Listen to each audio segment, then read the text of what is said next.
શું છે? પેલું રેકોર્ડર મૂકે છે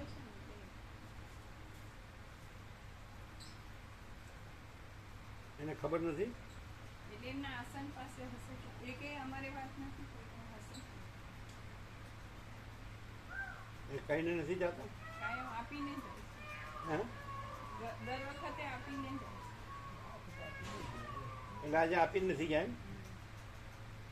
અચ્છા, કેવું વાંધો છે?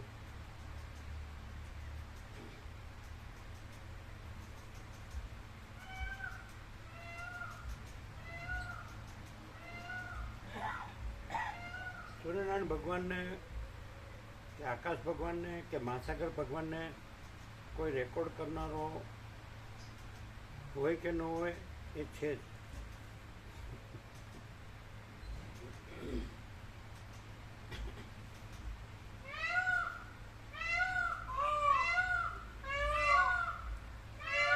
આ તો એકદમ નીચે લાગે છે.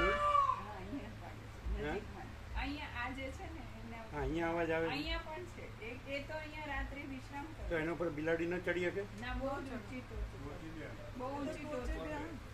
એમ.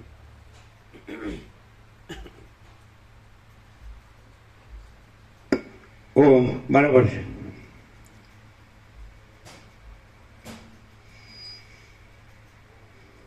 પરમ ચિદાકાશ, પરમ જ્યોતિ, અખંડ જ્યોતિ, અનંત, પૂર્ણ, પરમ ચિદાકાશ, પરમ શાંતિ, स्वयं सिद्ध, स्वयं प्रकाश, स्वयं पूर्ण, स्वस्वरूप, यही सब कुछ है, इसके सिवा कुछ नहीं है।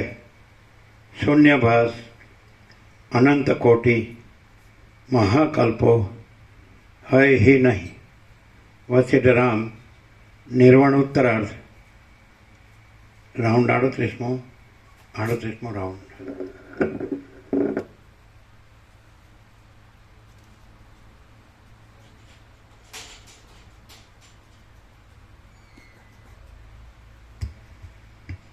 आद्य परब्रह्म सदगुरु देव की जय। ओम श्री परमात्मने नमः।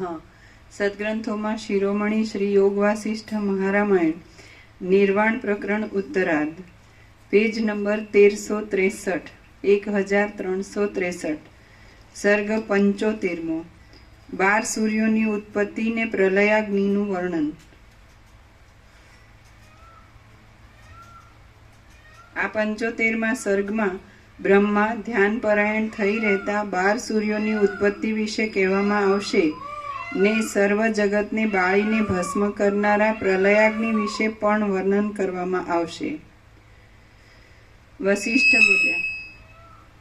વશિષ્ઠ બોલ્યા પછી એ બ્રહ્મા ધ્યાનમાં નિમગ્ન થઈ ગયા અને હું પાસે રહેલા બ્રહ્મલોકને જોવા લાગ્યો। મેં ધીરે ધીરે દિશાઓમાં ચોતરફ આંખો ફેરવી જોવા માંડ્યું તો મારી પાસે રહેલ પશ્ચિમ દિશાના મુખની અંદર મેં મધ્યાહન સમયે પ્રસિદ્ધ રીતે ઉદય પામેલા બીજા સૂર્યનારાયણને જોયા। તે દિશાના મુખમાં જાણે કે દાહ ઉત્પન્ન કરતા હોય અથવા જાણે વનનો દાહ થતો હોય તેવા મહાજાજ્વલ્યમાન દેખાતા હતા। ત્યાર પછી મેં નૈઋત્ય ખૂણા તરફ જોયું તો તેમાં પણ આકાશની અંદર પ્રકાશિત થઈ રહેલા અગ્નિલોકની પેઠે અને સમુદ્રમાં રહેનારા વડવાનલની પેઠે મહાપ્રકાશવાળા સૂર્યનારાયણ મારા જોવામાં આવ્યા। તેવી જ રીતે હું દક્ષિણ દિશા તરફ જોવા લાગ્યો તો તેમાં પણ મેં સૂર્યને દીઠા। તે જ પ્રમાણે અગ્નિ ખૂણામાં પણ સૂર્યનારાયણ મારા જોવામાં આવ્યા। પૂર્વ દિશામાં પણ મેં સૂર્યને જોયા। ઈશાન ખૂણામાં પણ સૂર્યનારાયણ મારા જોવામાં આવ્યા। વાયવ્ય ખૂણામાં પણ સૂર્યનારાયણ મારા દેખવામાં આવ્યા અને ઉત્તર દિશામાં પણ હું જોવા લાગ્યો તો સૂર્યને મેં દીઠા। આ જોઈને હું અતિ આશ્ચર્ય પામ્યો। હું એ જોવાથી વ્યાકુળ થઈ ગયો અને દૈવની પ્રતિકૂળતાનો તથા વિચિત્રતાનો વિચાર કરવા લાગ્યો। ત્યાં તો સમુદ્રમાંથી ઉત્પન્ન થતા વડવાનલની પેઠે પૃથ્વીમાંથી બીજા સૂર્યનો ઉદય થવા લાગ્યો। પછી આકાશના મધ્ય ભાગમાં 3 સૂર્યનો ઉદય થયો। તેમાં 11માં આકાશના મધ્યભાગના વચમાંના સૂર્ય તો એવા પ્રકાશવાળા હતા કે જાણે બીજા સર્વ સૂર્યોનો તેજપુંજ એકત્ર થઈ ઉદય પામતો હોય એવા તે દેખાતા હતા. એ મધ્યમાં રહેલા સૂર્યનારાયણનું શરીર રુદ્રનું હતું. એ 3 ગુણોના સંબંધથી બ્રહ્મા, વિષ્ણુ અને શિવરૂપ હતા. એ રુદ્રમાં 3 લોચનો દેખાતા હતા. એ રુદ્ર જ મહાપ્રદીપ્ત 12 સૂર્યના સમૂહ રૂપે થઈ ગયા હતા અને અગ્નિ જેમ સુકાયેલા વનને બાળવા માંડે તેમ તે સર્વ દિશાઓમાં પ્રબળપણે દાહને ઉત્પન્ન કરવા લાગ્યા. ત્યાં જગતોના ખંડોનું શોષણ કરવામાં ઉનાળાના દિવસોના જેવો મહાતીક્ષ્ણ જણાતો અગ્નિદાહ ઉદય પામ્યો હતો. તે દાહ અગ્નિ વિના જ માત્ર સૂર્યોના તેજ વડે ઉત્પન્ન થયો હતો અને તેમાં ધુમાડાના ગોટાઓ કે ઉંબાડિયાઓ બિલકુલ હતા જ નહીં. હે કમલનયન રામ, એ અગ્નિદાહ વડે મારા અંગો જાણે દાવાનળથી બળતા હોય એવા ખિન્ન થઈ ગયા. તેથી એ પ્રદેશ છોડી દઈ હું દ્રઢ હાથના આઘાતથી ઊંચા ઉછાળેલા દડાની પેઠે આકાશમાં ઊંચો ઉડી ગયો. એ આકાશના ઉર્ધ્વ ભાગમાં રહીને મેં 10 દિશાઓમાં તપ્યા કરતા અને પ્રચંડ તેજવાળા એવા 12 સૂર્યનારાયણના સમૂહને ઉગેલો દીઠો. વળી એ દિશાઓની અંદર તારાઓવાળા આકાશમાં વ્યાપ્ત થઈ રહેલી જાણે કોઈ જ્વાળા હોય. એનો અર્થ શું થાય? કે બારે એટલે પ્રલયનું વર્ણન છે. એટલે બારે સૂર્ય જ્યારે તપતા હોય તો ઊંચે ગયા, તો એનો અર્થ એમ કે એવી પણ જગ્યા હોય કે જ્યાં શીતળતા અને શાંતિ હોય, એવો અર્થ થયો ને. તો હવે પ્રકાશથી તો આખો આકાશ જેવો આખો અખંડ પ્રકાશ છે, બરાબર છે. તો અખંડ પ્રકાશ છે એકદમ સાયન્ટિફિકલી, તો એ તો મહાતત્વ મહાસામાન્ય આખો બધે સમાન જ છે, ભરપૂર, કોઈ જગ્યા ખાલી નથી, બરાબર.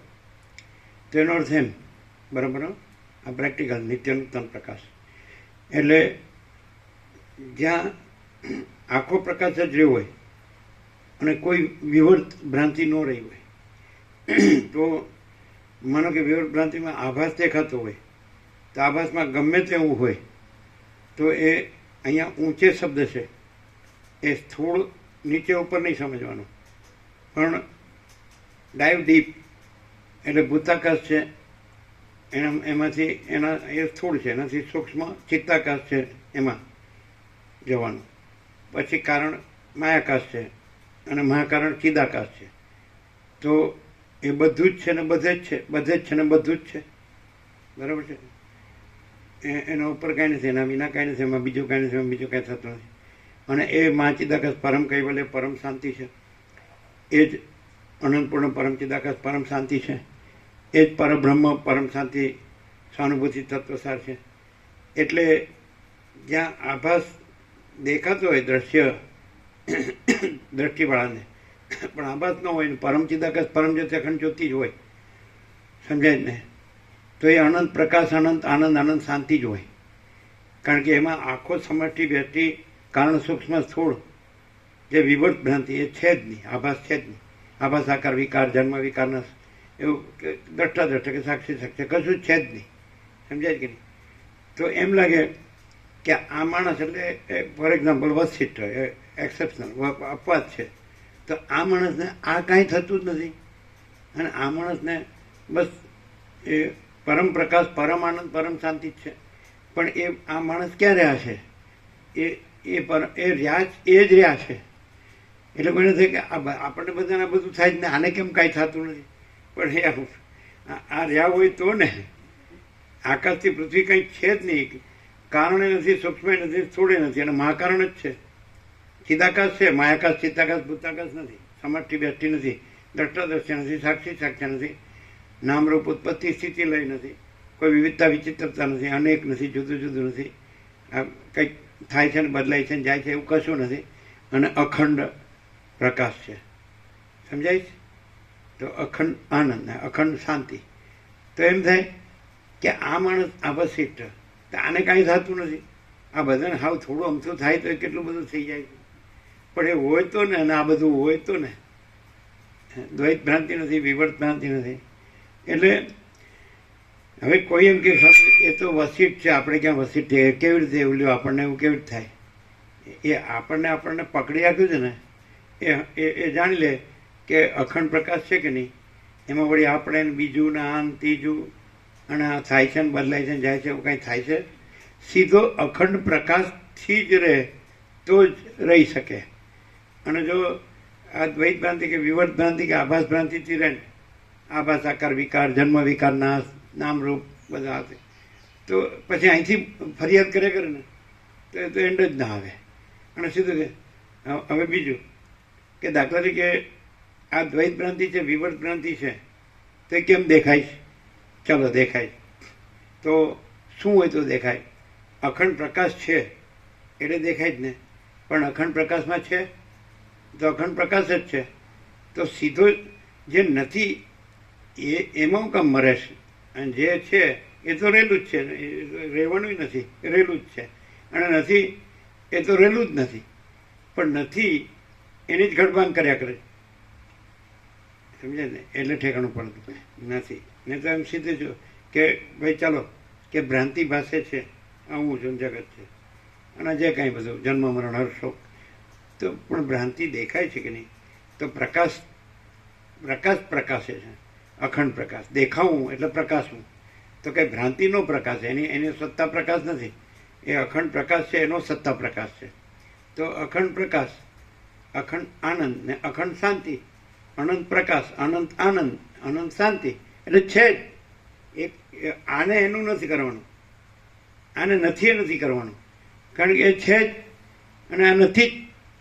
એટલે આનું તો કંઈ નથી કરવાનું જ નથી. નિર્વાણ, ઉપશમ નિર્વાણ નથી કરવાનું, છે જ નહીં. અને એને કંઈ બોધ નથી કરવાનો. એ તો સ્વયં પ્રકાશ સંપૂર્ણ, માચિદાકે સ્વયં પ્રકાશ સંપૂર્ણ પ્રકાશ છે જ. જો માણસ છે એકદમ સાચો હોય, ચોખ્ખો હોય, ખુલ્લો આરપાર, તો પરમચિદાકાશ સચ્ચા ચોખ્ખા ખુલ્લા આરપાર તો છે જ. એ ક્યાં કરવાનું છે?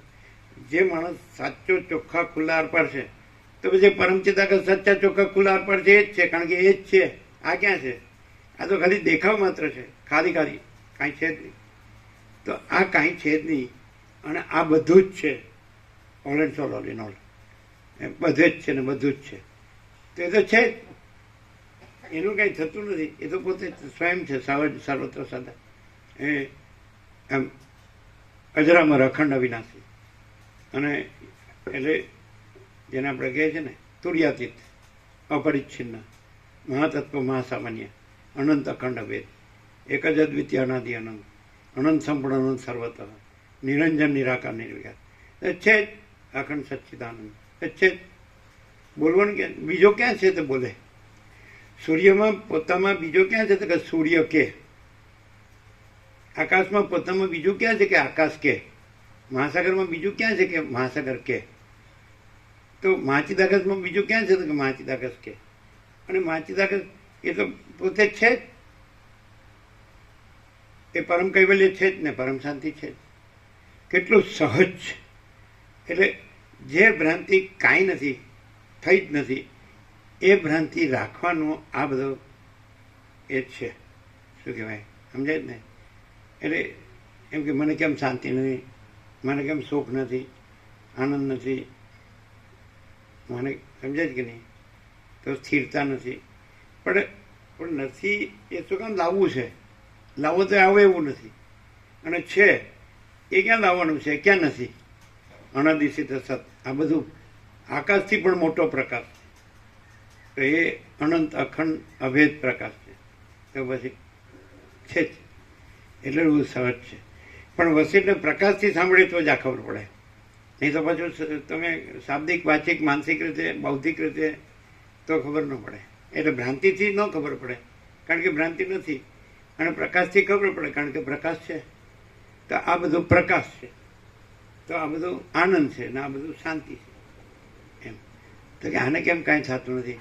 પણ કાંઈ ન હોય એનું કાંઈ થાય ખરું? અને છે એ તો હોય જ ને, એમાં હું ને ભાઈ. જે છે પરમ પ્રકાશ, પરમ આનંદ, પરમ શાંતિ, એ તો છે જ. એટલે એ તો હોય જ ને. અને પેલું જે ભ્રાંતિ કાંઈ નથી, એ તો છે જ નહીં, એટલે એનું હોય જ નહીં ને એમ. એટલે પણ જે ભ્રાંતિવાળો એને સમજાય નહીં ને કહેવામાં આવે તો કાંઈ નહીં, એ તો એ તો માણસ જેવો દેખાતો હોય ને એટલે એને માણસ જેવું જ બધું હોય. એટલે પણ હવે ચર્મચક્ષુથી બધું દેખાતું હોય તો શું જોઈએ? પણ ચર્મચક્ષુની પાછળ મન છે, અને મન છે એ બીજા ચક્કરમાં હોય. એટલે આંખ ખુલી હોય ને તો એને સામે હોય ન દેખાય, એના ચક્કર જ દેખાય. શું? હા હા, કેમ આંખો ખુલી હોય તો સામે હોય જ દેખાય ને? લે, આંખો ખુલી જતો, આંખો ન હોય તો ન દેખાય, આંખો હોય તો પછી સામે હોય દેખાય ને. મન ના હોય તો કેવળ વફોજ ના દેખાય.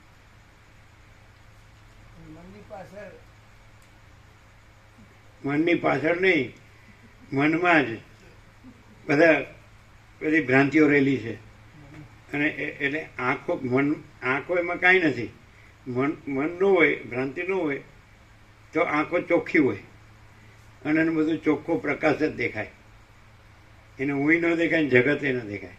પણ સમજાવું કેવું, આપણે જોતા હોય માણસ, એની આંખો જોતા હોય અને આપણે જોતા હોય બધું દેખાતું હોય, બધાને બધું દેખાતું હોય ને એને કેમ ન દેખાતું હોય? પણ એ ક્યાં મન, ત્યાં મન ક્યાં છે, ભ્રાંતિ ક્યાં છે? ત્યાં તો પ્રકાશ જ છે. તો પ્રકાશ તો પોતામાં પ્રકાશ જ છે, એમાં ભ્રાંતિ ક્યાં છે? મને નથી ને આંખે ને. પણ હવે આને આ તો સમજાવી ન કાંઈ ને ગળે ઉતારી ન કાંઈ. હા, મને કે કોઈને કન્વિન્સ કરવાની જરૂર નથી. આમાં શું સમજાય? ખાલી સાંભળવાનો આનંદ લેવાનો, મજા આવે, મજા. તો આ પેલા કહેતા હતા અમે શબ્દોની મજા લેતા હતા, કહેતા હતા કે નહીં? હા હા, તો આ મજા કરવાની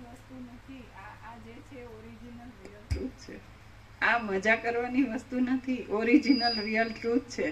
અને આ ગમે તેવી ભ્રાંતિ વાળાને નો ગળે ઉતરે એવું નથી, આર પાર ચોખ્ખું દેખાય એવું છે. ગમે એવી ભ્રાંતિ વાળો હોય ને તો એને ખુદને અંદર તો આત્મા પોતે છે, એટલે જાણે કે હું કે આ સત્ય શું છે અને હું ક્યાં છું, અને પછી એ ક્લિયર થાય જ. આ પ્રકાશ એટલે સત્ય ક્યાં છે એ ખબર પણ પાછું હું ક્યાં છું એ પછી ખબર તો પડે જ. હા, એટલે ત્યાં તો રહેલો જ હોય તો જ ખબર પડે કે હું ક્યાં છું. ભ્રાંતિ રાખી હોય એટલે હું ક્યાં છું એ ખબર પડે, એટલે એ ત્યાં હોય ત્યારે જ ખબર પડે ને કે હું ક્યાં છું. પણ એમાં પ્રકાશમાં હું નથી એટલે સુધી પહોંચે.